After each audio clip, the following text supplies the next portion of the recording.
Hey, welcome to Unorganized Mama. My name is Veronica. If you are new, I'm a wife and mama to 7. And today I'm going to share a few of our favorite recipes that we like to eat during the holidays, especially around Thanksgiving, Christmas. We also have this for New Year's and in between.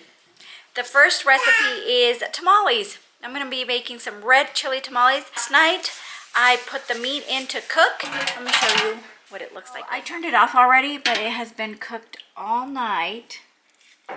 This is all tender. It's falling apart. So I'm going to go ahead and take the meat out, and I'm going to save the liquid because I like to use the liquid. I'm going to dump this red chili in here. I just want to shred this up real good. This is the masa that I'm going to be using. Seca, not masa.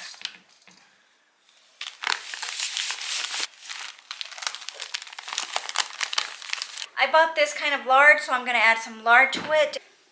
The liquid from the meat heating up here on my wood stove. It is chilly today, so I've got the wood stove going. It's nice, perfect weather.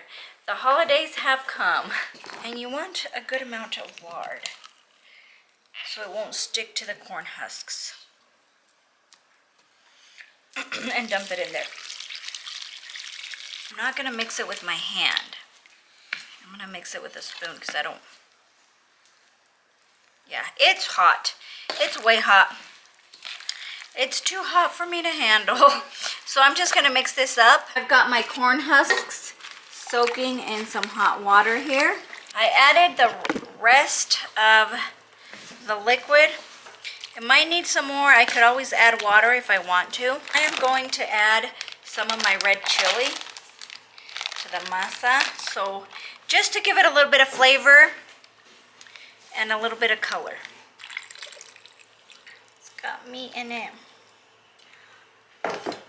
And I just want to mention that you did not see me add any salt to this. You can add salt to this, but since the liquid from the meat had salt in it, I didn't feel the need to add any salt. But you can always add it if you need to. All right, I have everything set up here. The meat, the masa here, the corn husks, and this is where I am going to put them in. Let's get started.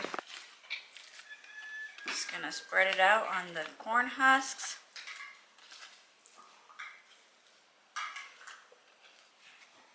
A little bit of meat and chili, or however much you want. Fold it. Fold it. There you have it.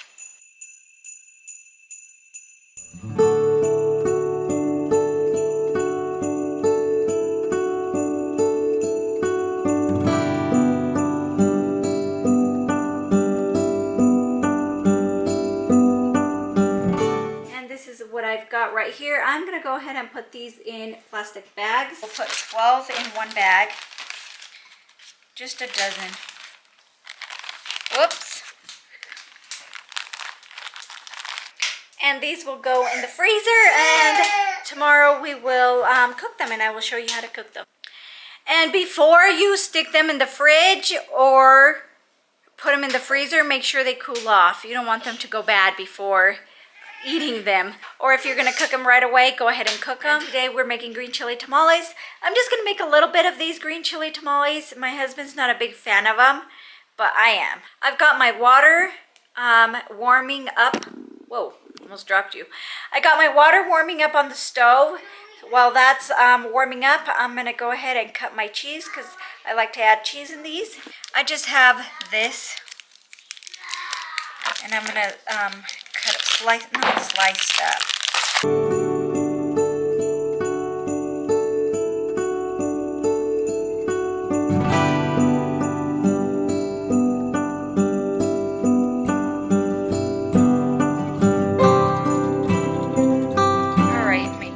All cut up. If I need more, I'll cut up some more. Okay.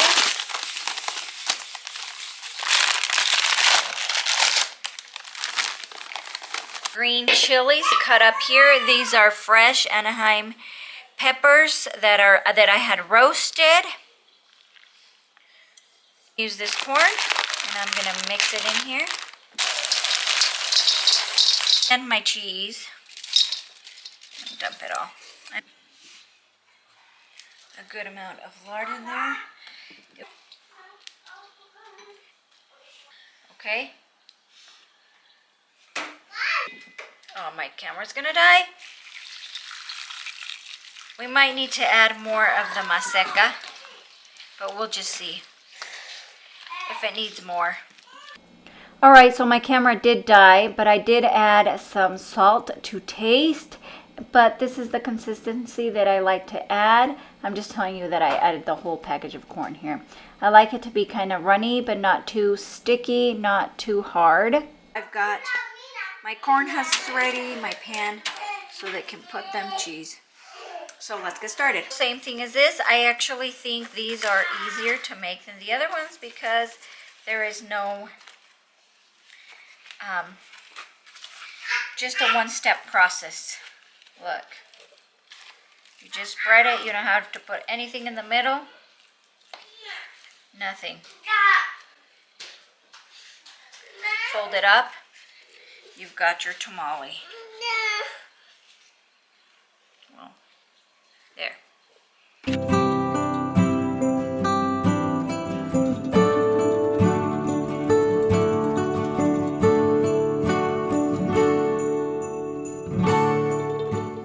Look at all that I have made. I made them in less than 30 minutes. Kid you not. It was like 15 minutes. I'm going to bag these up into 12s and freeze the ones that we're not going to eat. And then I will put the ones that we're going to eat in my pot and have that for dinner. We're probably going to eat it alongside with rice. All right, I ended up getting 3 dozen and 2 left over. All right, now that our tamales are made, let's get to cooking them. I've got a dozen of red chili. I have a dozen of green chili. And these ones, it's a little bit more than a dozen. These I made, sorry, the lighting, okay. These I made without any chili. It just has the pork meat and the masa for my kids because the red ones are a little bit spicy. Okay, I've got my tamale pot in here. I have added some water in there. So I'm gonna put this down here. This is what it looks like. It just has a whole bunch of little holes so it can steam. So we're gonna steam them. Still frozen, but that's fine because they will defrost. And it's just about 4 o'clock. So these take about a good 2.5 hours. And they'll be ready in time for dinner. Ooh, does it fit? Cover it and put it on my stove top and let it boil for a couple hours. And there is our dinner for tonight. We've got the green chili tamale, the red chili tamale, and of course our rice. And tomorrow we are going to have some pozole, so stay tuned for that. So I'm getting started here on chopping my meat. This is some pork meat that I had just from the pigs that we had butchered a while ago. I'm just going to cut it up into small bite-sized pieces.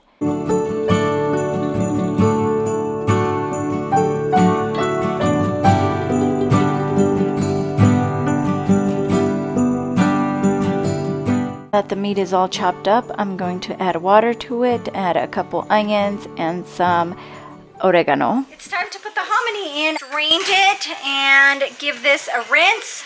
Let's go put it in. I'm just gonna dump this in here. I might have to add more liquid. Give this a mix. I've got the bone in here because they had meat in there too. That's you? Yes, that's you.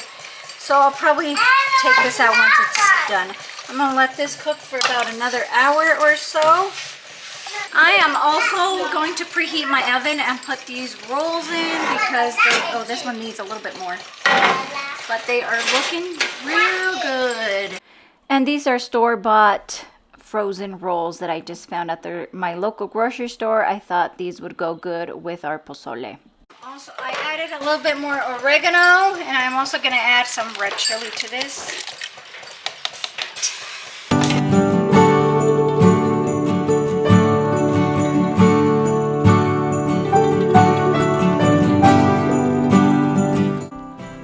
And here is our pozole. I added a little bit of chopped up cabbage along with some onion. I wanted to get some radishes and chop it up, since sometimes we like to eat it with a little bit of radishes, but they didn't have any at my local grocery store. But this is what it tastes like. We also add a little bit of lime juice or lemon juice, whatever you have on hand. And this was absolutely delicious. All my kids enjoyed this. All my kids love this. This is one of our family favorites. Hey, welcome back to another day, and today we are having red chili. This is one of our favorite meals around this time, around the holidays. I don't often make red chili with meat, so let's get to it. I have some pork meat here. This pork meat is from when we butchered our pigs. And I'm going to get started with chopping up the meat just like the pozole. I'm going to chop it up into bite-sized pieces. While the meat is cooking, we're going to get started on dessert. We are making pumpkin pie bars with shortbread crust. So let's get started on the crust. A cup and a half of flour, half a cup of sugar, and a stick and a half of butter. Got a little helper here. And I'm just going to press it down with a fork, just get it all mixed in and incorporate it. My butter was still a little bit cold, but I managed to get it done. In the end, I ended up using my hand to just really mix it in there. And then we're going to put it in a pan and flatten it out. And onto the pumpkin pie mix, you add in the eggs, the sugar, and I didn't have any pumpkin pie spice, but I ended up making my own, which turned out fine. You also have to add a little bit of cinnamon, and I will have this recipe linked down in the description box below if you guys want to try it. Next, you add in your pumpkin. You can use canned pumpkin. However, I had a fresh pumpkin that I had cooked earlier, so I added that. I believe it's about 4 cups of pumpkin. 2.5 cups of sweetened condensed milk. I don't know how much that is.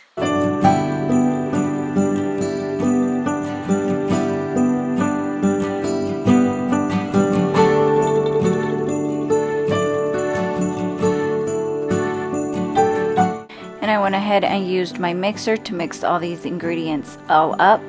Alright, I went and stuck it in the blender because there was still a little bit of chunks from my fresh pumpkin.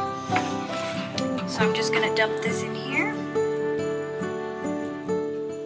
And I went ahead and stuck it in the oven until the batter is no longer runny. Alright, I also have these mashed potatoes. I boiled them, I peeled them. They're good. Let me show you what I add. I have some picky kids, so I just add some butter. So I add some milk. I'm just going to add this half a stick of butter and cheese.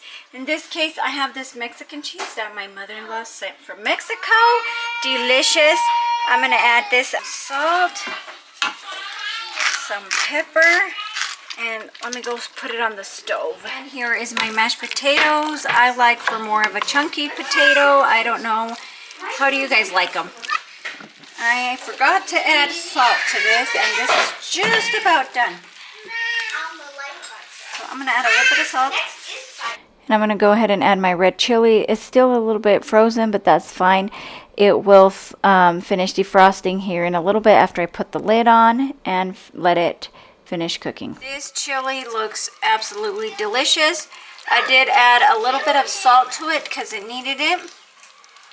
And here is our pumpkin bars. They are all finished up cooking or baking. And let me tell you that these pumpkin bars were absolutely delicious. All my kids liked them. They were good. If you like pumpkin pie, you will definitely like this.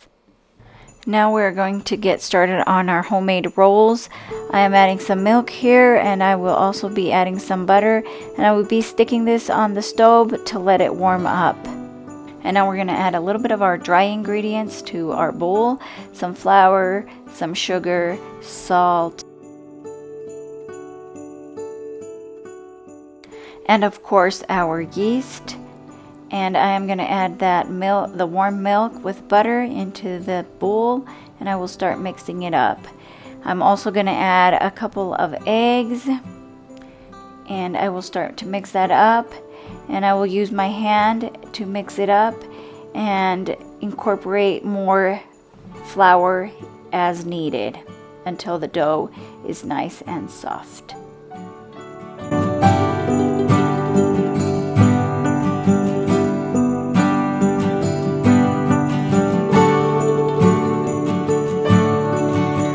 After the dough is nice and soft, I'm going to get some lard and put it around the dough, put it back in my pan, and let it rise for about an hour and a half.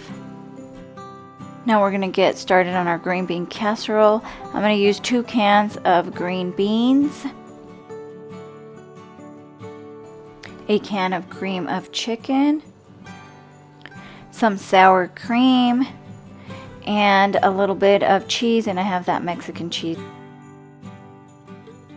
And I'll give that a really good mix, and then we will be adding some bacon. I already had some bacon bits that were already cooked, so I just topped it off with that. And I'm gonna stick it in my wood stove in the oven for a little bit, and you guys, this is amazing. The bacon gives it so much flavor. It is really good. Next, we're gonna finish off our bread. We're gonna start rolling it into balls and putting it in a pan. And I'm gonna let this rise for about another 30 minutes. 30 minutes, stick it in the oven, let it brown up a little bit. Take it out and add butter on top of it. And these were not the best rolls that I've ever made. Even my kids were like, these aren't the same. This is not the recipe I normally use. I will link down below the recipe that I normally use. I just decided to try this new recipe. And here it is all put together. And this is what our normal Thanksgiving dinner would look like, except for some turkey and some stuffing on the side. If you stuck with me this long, thank you so much for watching. I hope you have an amazing Thanksgiving and happy holidays. And I will see you in the next one.